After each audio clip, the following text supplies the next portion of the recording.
نحمدہ ونصلی علی رسولہ الکریم اما بعد فاعوذ باللہ من الشیطان الرجیم بسم اللہ الرحمن الرحیم قوا انفسکم واہلیکم نارا۔ اللہ تعالیٰ نے قرآن مجید فرقان حمید میں ارشاد فرمایا، بچاؤ اپنے آپ کو اور اپنے گھر والوں کو آگ سے۔ قوا انفسکم، یہ حکمیہ صیغہ ہے۔ اللہ تعالیٰ نے حکم دیا ہم کو، تو یہ کس کی ذمہ داری ہے، کس کو حکم ہے؟ گھر کے سربراہ کو۔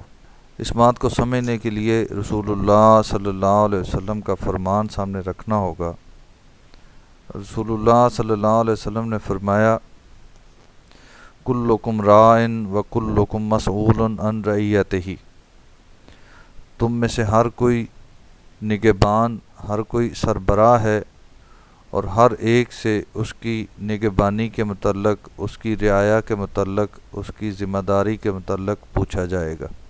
ہر ایک سے اس کے متعلقہ جتنے افراد ہیں، اس کی فیملی کے ممبر ہیں، اس کے ماتحت رہنے والے لوگ ہیں، ان کے بارے میں اس سے پوچھا جائے گا۔ یہی بات اللہ تعالیٰ نے قرآن مجید فرقان حمید میں بیان فرمائی، قوا انفسکم واہلیکم نارا، اپنے آپ کو اور اپنے گھر والوں کو آگ سے بچاؤ۔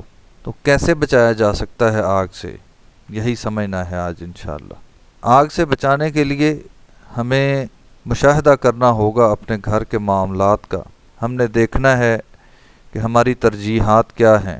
ہمارے روزمرہ زندگی میں کیا ہماری ترجیح میں کبھی جہنم سے بچنے کا، جنت میں جانے کا تصور موجود ہے؟ آگ سے کیسے بچ سکتے ہیں؟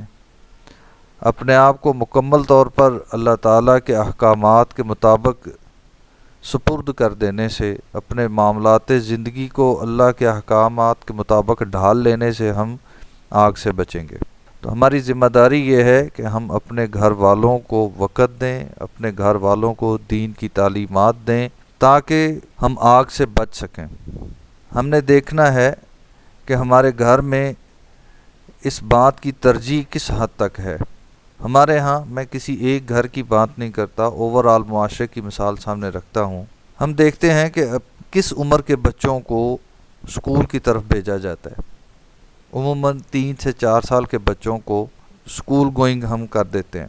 ہم اکثر دیکھتے ہیں کہ بچے پوری طرح، ان کی آنکھ نہیں کھلی ہوتی، نیند میں ہوتے ہیں، اور ان کو زبردستی اسکول وین میں ٹھونسا جاتا ہے۔ ہماری ترجیح دنیاوی تعلیم ہے۔ کیا کبھی اس ایج میں ہم نے اپنے بچوں کو دین کی تعلیم کے لیے، نماز کے لیے یہ زبردستی کی ہے؟ وہاں پہ ہمارا نظریہ یہ ہوتا ہے، سیچرڈے یا سنڈے کو چھٹی ہوتی ہے تو بچے سو رہے ہیں جی، نماز کے لیے نہ اٹھائیں، تنگ نہ کریں جی، بچے سو رہے ہیں، بچے ابھی چھوٹے ہیں۔ ہماری ترجیح میں یہ دنیا کے ٹارگٹس، دنیا کی ترقی، دنیا کا مال، یہ سب کچھ ہے۔ دیکھنا یہ ہے کہ ہمارا ٹارگٹ، ہماری منزل کیا ہے، ہماری کامیابی کا تصور کیا ہے۔ ہم نے کامیابی سے مراد دنیا کی اچھی ملازمت، اچھی تعلیم، اعلیٰ ڈگری، اچھا بینک بیلنس، اچھی گاڑی، اچھا گھر، یہ ساری چیزیں ہم نے سمجھ لیا ہے کہ یہ ہمارا کامیابی کا راستہ ہے، ہماری کامیابی کی منزل ہے۔ اگر ہم اپنے آپ کو، اپنے معاملات کو دین کے سپرد کریں گے، دین کی تعلیمات حاصل کریں گے، قرآن مجید کا مطالعہ کریں گے، ترجمے کے ساتھ پڑھیں گے، دین کی تعلیم حاصل کریں گے، تو ہمیں اپنی اصل منزل کی سمجھ آئے گی، کامیابی کا تصور سمجھ آئے گا۔ اللہ تعالیٰ نے قرآن مجید میں ارشاد فرمایا، فمن زحزح عن النار وادخل الجنۃ فقد فاز، جو آگ سے بچ گیا اور جنت میں داخل ہو گیا وہ کامیاب ہے۔ ہم نے کامیابی کا منظر، کامیابی کا ٹارگٹ، اس دنیا کی کامیابی، اس دنیا کے مال و متاع کو رکھ لیا ہے۔ یہ عارضی زندگی، اللہ تعالیٰ نے اس کے بارے میں ارشاد فرمایا، وَمَا الْحَيَاةُ الدُّنْيَا إِلَّا مَتَاعُ الْغُرُورِ، یہ دنیا کی زندگی، دنیا کا مال و متاع جو ہے، یہ ایک دھوکے کا سامان ہے۔ دھوکہ کیا ہوتا ہے؟ دھوکہ دراصل کسی ایسی چیز کو کہتے ہیں جو بظاہر دیکھنے میں کچھ اور نظر آئے اور حقیقت میں کچھ اور ہو۔ اللہ تعالیٰ اس دنیا کی زندگی کو بھی، دنیا کے مال و متاع اور دنیا کی کامیابی کو بھی اسی کے ساتھ مشابہت دے رہے ہیں۔ دراصل اس دنیا کی کامیابی مال و متاع جس کو ہم اصل کامیابی سمجھ بیٹھے ہیں، یہ اصل کامیابی نہیں ہے، یہی دھوکہ ہے۔ ہماری تمام تر ترجیحات، ہماری تمام تر محنتیں، ہمارے تمام تر ٹارگٹس، ہماری موٹیویشنز، ہماری ریسرچ، کوٹھی، بڑی گاڑی اس کی طرف ہیں۔ ہماری ریسرچ، ہماری کیس سٹڈیز، ہماری پلاننگز ساری اسی کی طرف ہیں کہ ہم نے اس دنیا میں کامیابی کیسے حاصل کرنی ہے۔ اصل کامیابی کا تصور ہمارے ذہنوں میں ہی نہیں ہے، ہماری سوچ میں بھی نہیں ہے کہ ہم نے کامیاب ہونا ہے۔ اس بات کو سمجھنے کے لیے، ہماری ترجیحات کو سمجھنے کے لیے ایک مثال میں آپ کے سامنے رکھتا ہوں۔ ہم اکثر دیکھتے ہیں کہ ہمارے گھروں میں بچوں کو پڑھانے کے لیے دو قسم کے ٹیچر آتے ہیں۔ ایک انگلش میڈیم اسکول کے بچوں کو پڑھانے کے لیے، اسکول کے لیے ہم نے ٹیوٹر رکھا ہوتا ہے، اور ایک بچوں کو ناظرہ قرآن پڑھانے کے لیے قاری صاحب کو بھی رکھا ہوتا ہے۔ ہم وہاں پہ اپنی ترجیحات کو سامنے رکھ لیں، پرکھ لیں، تو ہمیں سمجھ آ جائے گا کہ ہماری ترجیح کیا ہے۔ ہماری ترجیح دین ہے یا ہماری ترجیح دنیا کی یہ جاہ و جلال اور منزل ہے۔ ہم وہاں پہ دیکھتے ہیں کہ جو ٹیچر انگلش میڈیم اسکول کے بچوں کو پڑھانے کے لیے آتا ہے، اس کو ہم کون سی جگہ پہ بٹھاتے ہیں، اس کو کیا انوائرمنٹ دیتے ہیں، اس کو کیا ترجیحات دیتے ہیں، اس کو جو رسپیکٹ اور جو ہم پے کرتے ہیں، اس کا موازنہ کر لیں قاری صاحب کے ساتھ کہ قاری صاحب جب ناظرہ قرآن پڑھانے کے لیے آتے ہیں تو ہم ان کو کہاں بٹھاتے ہیں، ان کو پے کتنی دیتے ہیں، ان کے ساتھ انوائرمنٹ کتنا ہوتا ہے۔ ہم دیکھتے ہیں کہ قاری صاحب کو باہر برآمدے میں بٹھایا ہوتا ہے،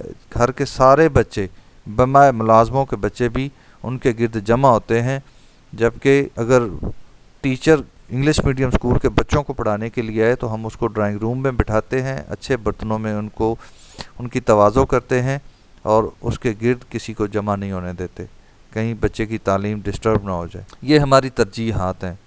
ہم نے دیکھنا یہ ہے کہ ہم نے بچوں کو کس طرف لگانا ہے۔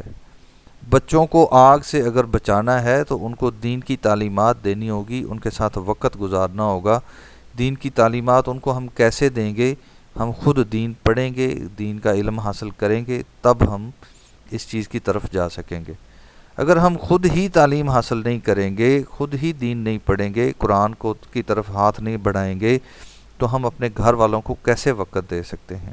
اس ساری گفتگو کا یہ قطعاً مطلب نہیں کہ دنیاوی تعلیم یا عصری تعلیم حاصل نہیں کرنی یا معاشی معاملات کو ترجیح نہیں دینی، ایسا نہیں ہے۔ ایک تعلیم یافتہ شخص جب اللہ کے دین کی دعوت دیتا ہے تو اس کے دعوت دینے میں اور ایک کم پڑھے لکھے شخص کی دعوت دینے میں فرق ہے۔ اسی طرح ایک مالدار شخص جب گفتگو کرتا ہے تو اس کی گفتگو کا اثر ایک غریب آدمی کی گفتگو سے زیادہ اثر رکھتا ہے۔ اگر ہم اپنی تعلیم کو اور اپنے مال کو اللہ کے راستے میں خرچ کریں، اللہ کے راستے میں دعوت کے لیے استعمال کریں، تو یہی چیزیں ہمارے لیے باعث رحمت بن سکتی ہیں۔ ہمیں صرف خیال اس بات کا رکھنا ہے کہ ہماری یہ تعلیم، ہمارا یہ مال و دولت جمع کرنے کی تڑپ، ہوس یا محبت دین کی قیمت پہ نہ ہو۔ کہیں ایسا نہ ہو کہ ہم اس کی تڑپ میں، اس کی محبت میں دین سے دور ہو جائیں۔ اگر یہ چیزیں ہمیں دین سے دور نہ لے کے جائیں بلکہ یہ دین کے اندر ہماری مدد کریں، تو یہی چیزیں ہمارے لیے جنت کا ذریعہ بن سکتی ہیں۔ ایک عجیب تصور ہمارے معاشرے میں پایا جاتا ہے کہ دین ہم حاصل نہیں کرنا چاہتے، دین کو سمجھنا نہیں چاہتے، اس ڈر سے کہ اگر دین کو سمجھ لیا تو پھر اس پہ عمل کرنا پڑے گا۔ تو کیا خیال ہے کہ اگر دین کو پڑھیں گے نہیں تو ہماری معافی ہو جائے گی؟ کیا یہ بہانہ ہمارا اللہ کے ہاں قابل قبول ہوگا کہ ہمیں علم نہیں تھا؟ ہم یہ سمجھتے ہیں کہ ہم اللہ سے کہیں گے کہ ہمیں تو علم ہی نہیں تھا، نہیں، ہم پکڑے جائیں گے۔ ہم سے سوال ہوگا کہ تم نے دین حاصل کیوں نہیں کیا؟ دنیا کے علم حاصل کرنے کے لیے ہر قسم کی تگ و دو کی، تو دین حاصل کرنے کے لیے، دین کا تعلیم حاصل کرنے کے لیے ہم نے کیا محنت کی؟ ہماری پریورٹی نہیں ہے، ہماری ترجیح نہیں ہے۔ یہ بہانہ ہمارے لیے کارآمد نہیں ہوگا۔ ہمیں فکر کرنی ہے اپنی بھی، اپنے گھر والوں کی بھی، کہ ان کو ہم نے کیسے آگ سے بچانا ہے۔ اللہ تعالی ہمیں سمجھنے اور عمل کرنے کی توفیق عطا فرمائے۔